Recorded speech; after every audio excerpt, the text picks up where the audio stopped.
In today's video, I'm going to teach you how to use Zapier with Webflow to automate your website workflow. If you're tired of manually updating your Webflow site, chasing form submissions, or forwarding data to your team, this is for you. Imagine new form entries landing in Google Sheets, instant notifications appearing in Slack, or fresh CMS items created without you touching a thing. I'll walk you through it step by step, even if you're brand new. Let's get started. Zapier is an online automation tool that connects your apps so they can talk to each other automatically. In Zapier, these automations are called zaps, and every zap has two parts, a trigger and one or more actions. Think of the trigger as the event that answers, when should this run? And the action as what happens next. With Webflow, common triggers include a new form submission, a new CMS item created, or an updated CMS item. As soon as that event occurs, Zapier kicks off the workflow right away.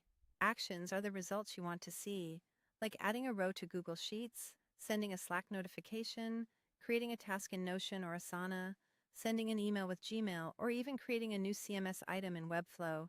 To build your first workflow, head to the Zapier website and log in. Click Create, then choose Zap to open the Zap Builder. Start by selecting Webflow as your trigger app. Pick the trigger event that fits your goal. For example, choose New Form Submission if you want to capture form entries, and click Continue. Zapier will prompt you to connect your Webflow account. Log in, approve access, and be sure you allow access to the correct site and form. Once connected, click Continue, then Test Trigger.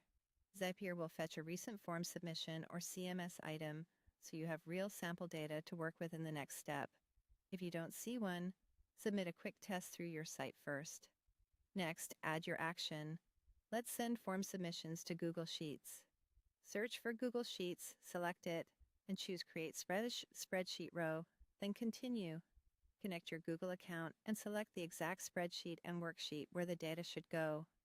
Naming your sheet columns clearly up front will save time here.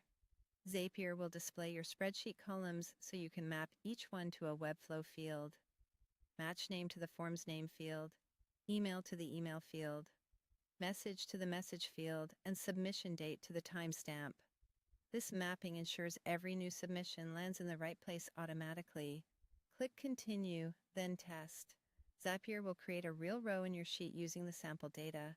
Open the spreadsheet to confirm everything looks correct. If it does, click Publish and turn your Zap on. Now, whenever a new form submission or a CMS event happens in Webflow, Zapier runs the action you set. No manual work required. For a real-world example, a contact form submission can log to Google Sheets for tracking, ping your team in Slack, send an automatic thank you email via Gmail, and create a follow-up task in Notion. You can also add CMS items from new data, update your CRM, track submissions for analytics, or sync website data with Airtable, while quietly running in the background.